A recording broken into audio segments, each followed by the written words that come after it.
Bon matin à tous, ce café matinal ensemble dans la parole de Dieu. Lorsque le Seigneur a mis sur mon cœur au tout début, premier jour de la pandémie, tu vas aller en ligne à chaque matin, tu vas accompagner mon peuple dans cette pandémie jusqu'à sa fin. Personne n'aurait pu imaginer cette pandémie de maladie, de virus, de maladie mondiale. Qui aurait pensé de la Chine à l'Europe, à partout à travers le monde? Et qui aurait pensé maintenant à un mouvement mondial, à un autre virus, celui de l'abus, celui de la discrimination, celui du racisme, ces manifestations partout à travers le monde, une toute récente à Montréal, encore rassemblant des dizaines de milliers de personnes, toutes sortes de voix qui sont là. Et je crois que Dieu veut que cette période, car cette période de distanciation qui est sociale, nous puissions, chacun d'entre nous, comme chrétiens, comme Église, prendre des décisions spirituelles. Distanciation sociale, prendre des décisions spirituelles, et qu'en fait, cette période de distanciation jusqu'à un certain point puisse devenir humainement, spirituellement, socialement, une période de rapprochement.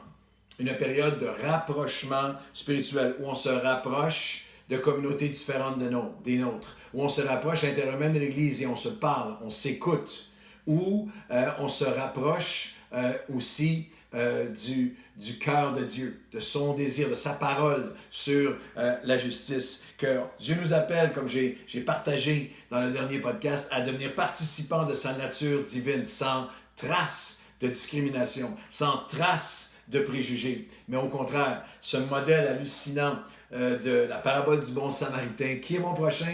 Alors cette parabole qui représente ce que Dieu a fait pour nous, ce que Jésus a fait, vient vers nous et vient et abat toute barrière et vient pour guérir, vient pour réunir, vient pour paix et réconciliation, guérison, justice. Et lorsqu'on regarde à toute cette dynamique, il y a plusieurs modèles dans la parole de Dieu et qui nous rappellent l'apôtre Pierre, le texte que j'ai utilisé hier, était l'apôtre Pierre qui partage et qui nous appelle à la nature divine, qui nous appelle à plus que de l'amour fraternel, mais à l'agapé de Dieu. Et c'est intéressant de voir bibliquement le cheminement que Pierre a vécu lui-même. Comme croyant, on connaît beaucoup, les chrétiens connaissent beaucoup le cheminement de Pierre avec Jésus dans les évangiles.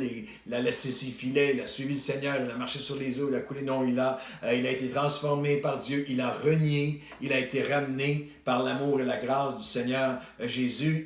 On entre dans les actes des apôtres, il est choisi de Dieu pour prêcher le jour de la Pentecôte où des Juifs de toutes les nations, des hommes, des femmes de toutes les nations étaient là pour la Pentecôte, mais c'était des gens de foi juive, c'était d'attachement juif. Et lorsqu'il prêche et que les gens de toutes les nations qui étaient là se convertissent, c'est encore des Juifs seulement. Et si vous suivez Pierre dans les actes, après, acte 2, 3, 4, 5, il est l'homme de la guérison dans acte 3.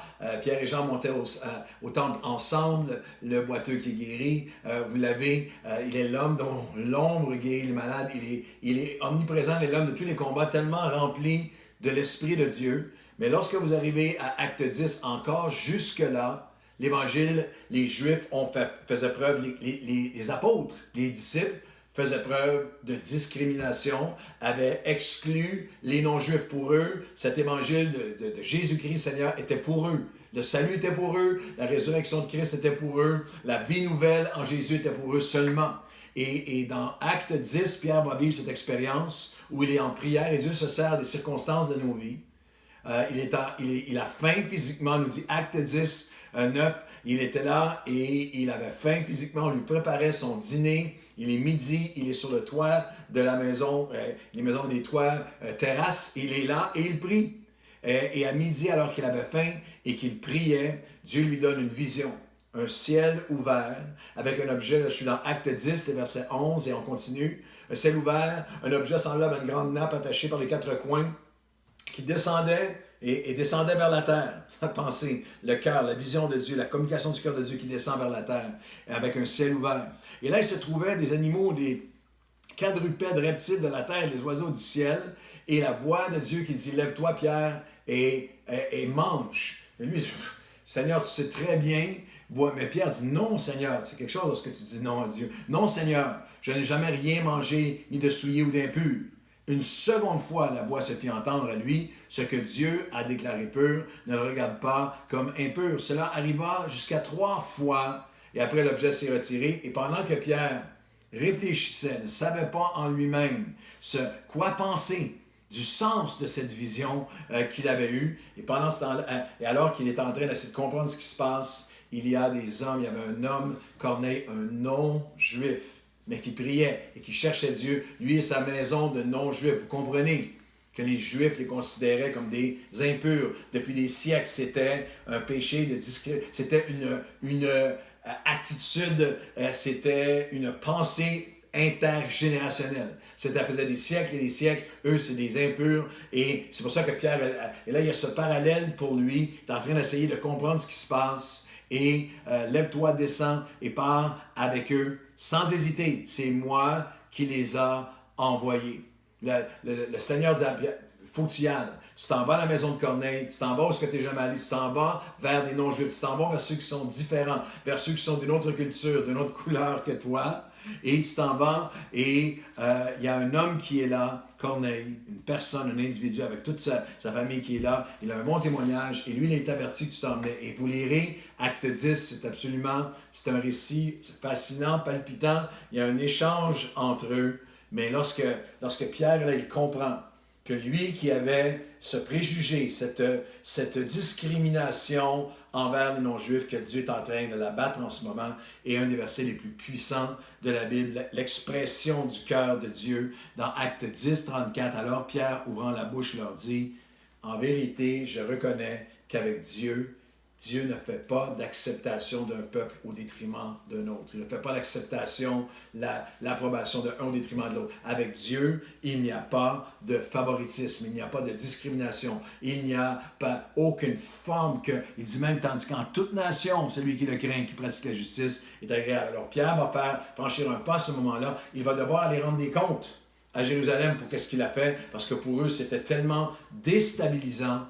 Mais l'Évangile est ouvert, la maison de Corneille, ils viennent au Seigneur, se convertissent, sont baptisés, sont remplis de l'Esprit. Et à partir de ce moment-là, la porte est ouverte maintenant. Et l'accomplissement de Jésus, vous allez aller par toutes les nations, va maintenant être rendu possible. Et pour vous tous, et nous tous, qui sommes des non-juifs, qui ont donné notre vie à Jésus-Christ, et les centaines de millions, si ce n'est milliards, au fil des 2000 ans, qui sont non-juifs, qui sont devenus chrétiens, la vie éternelle sur la terre pour des centaines et centaines de millions d'âmes au fil des millénaires et partout dans le monde aujourd'hui. Ça commence dans Acte 10. Alors on se dira ensemble, une chose certaine, c'est que pour Pierre, c'est vraiment réglé. Pour lui, il a compris pour toujours qu'avec Dieu, il n'y a pas de discrimination, il n'y a pas toute ma culture d'avant doit être balancée, cette dynamique-là, pas toute ma culture, mais la dynamique de favoritisme et la dynamique de discrimination, de garder les gens à distance s'ils sont différents de moi, elle est balancée. Pourtant, il y a un autre endroit dans les épîtres où la phrase est utilisée, l'apôtre Paul, dans Galates chapitre 2, 14 ans après. On est 14-15 ans après les faits. L'apôtre Paul écrit aux Galates et rappelle la phrase exacte que Pierre a dit dans la maison de Corneille. Avec Dieu, il n'y a pas d'exception. Alors, je suis dans Galates chapitre 2 et le verset 6. Dieu ne fait acceptation de personne. Dieu ne fait exception de personne. Il n'accepte personne de plus que l'autre. Il ne fait pas d'acceptation de un au détriment de l'autre. Et l'apôtre Paul rappelle cette relation qu'il avait avec l'apôtre Pierre en disant, celui qui a fait de Pierre l'apôtre des Juifs a fait aussi de moi l'apôtre pour les non-Juifs. Et ayant reconnu la grâce qui avait été accordée, Jacques, Pierre et Jean, qui sont regardés comme des colonnes, m'ont donné à moi, Paul et à Barnabas, la main droite d'association pour que nous allions vers les non-Juifs. Et eux iront vers les Juifs. Ils faisaient équipe, et chacun avec son champ missionnaire. Mais là, il raconte une anecdote comme simplement Paul peut le faire, avec aucune diplomatie, mais par l'Esprit de Dieu, c'est tellement sérieux, tellement important, qu'il raconte un événement personnel qui peut sembler banal, mais qui est grave. Dans Galates chapitre 2, celui qui a lancé avec Dieu, il n'y aura pas de favoritisme, et qui a été l'outil, l'instrument de Dieu pour cette révélation. Dans Acte 10, voici ce qui se passe 15 ans plus tard. Mais lorsque Paul raconte dans Galates 2, 11, mais lorsque Pierre vint à Antioche, j'ai été obligé de le reprendre devant tous, à sa face, devant tous, parce qu'il était répréhensible. Wow! En effet, avant l'arrivée de quelques personnes employées par Jacques, il mangeait avec des non-juifs. Il mangeait de la nourriture de non-juifs. Et sans les restrictions de la nourriture des Juifs. Il était avec les non-juifs. Et quand elles furent venues, quand les Juifs, ses amis, sont venus, il s'esquiva et les amena à l'écart, se tint à l'écart des non-juifs par crainte de ses amis juifs. Avec lui, les autres Juifs usèrent aussi de dissimulation, en sorte que même Barnabas, le fils de l'encouragement, même Barnabas a été entraîné dans leur hypocrisie. Je suis dans Galates 2, verset 14, voyant qu'il ne marchait pas droit selon la vérité de l'Évangile. Wow! Je les ai repris devant tous, en présence de tous.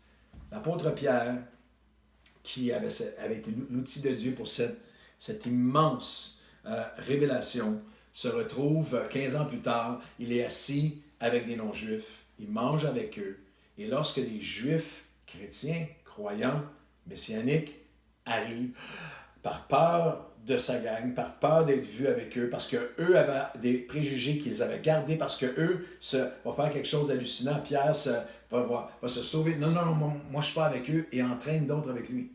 Il s'esquive, entraîne d'autres avec lui, et même, Paul dit, il va même entraîner avec lui Barnabas, qui était le fils de l'encouragement, c'était son nom. Alors, il y a plein de choses dans ce texte-là. Il y a l'absolue réalisation que quel que soit comment Dieu s'est servi de nous, qu'on l'a prêché à d'autres et qu'on sait c'est quoi l'appel de Dieu dans ce domaine et la vérité de Dieu. En quelque sorte, il y avait des Juifs à l'époque qui disaient, d'accord, on accepte qu'on va être avec eux au ciel, mais on ne mange pas à table avec eux. On garde une certaine distanciation au niveau de ce qui est différent de nous deux. Il y a des choses qui restaient de discrimination dans leur cœur, dans leur façon d'agir, d'interagir les uns avec les autres, dans leur perception, dans leur mentalité qui se traduisait par les actions. Et ils étaient contagieux. Ils étaient contagieux avec ce virus de discrimination. Et l'apôtre Paul n'utilise pas un langage autre que celui de confronter ce qui est répréhensible, ce qui est hypocrite. Il dit littéralement, il n'avait pas agi droitement selon l'Évangile. Je suis selon l'Évangile, je suis obligé de les reprendre selon l'Évangile. Et j'aimerais qu'on puisse s'arrêter et simplement dire, Seigneur, moi aussi, qui peut avoir la révélation, si l'apôtre Pierre a eu à retourner à l'intérieur de son cœur, à corriger son cœur, est-ce que moi je juge, est-ce que je préjuge des gens selon leurs apparences, leur couleur, leur culture? Est-ce qu'il y a dans ma culture, dans la façon dont j'ai été élevé, dans mon éducation, où manque de...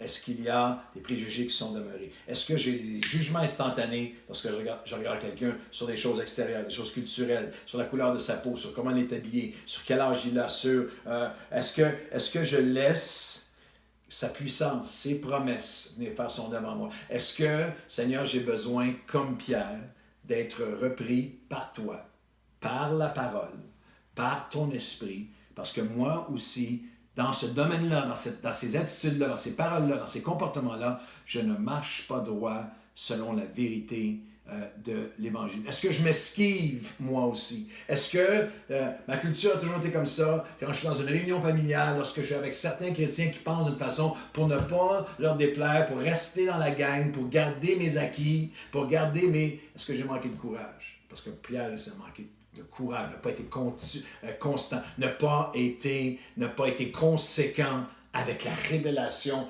hallucinante que Dieu lui avait donnée. Alors aujourd'hui, ce n'est pas une condamnation, ce n'est pas un doigt pointé, c'est moi devant Dieu. Je m'arrête et je dis, Seigneur, aujourd'hui, aide-moi.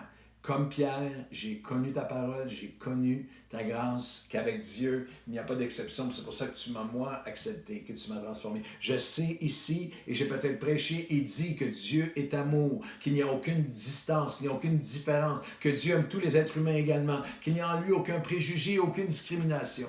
Mais comme Pierre, dans son cas 15 ans plus tard, J'ai encore besoin, moi aussi, que tu viennes me reprendre, que tu viennes me changer, que tu viennes me corriger, que tu viennes, Seigneur, me transformer, que tu viennes purifier mon cœur. Et je prie que cette période de distanciation sociale soit pour moi des jours de décision spirituelle.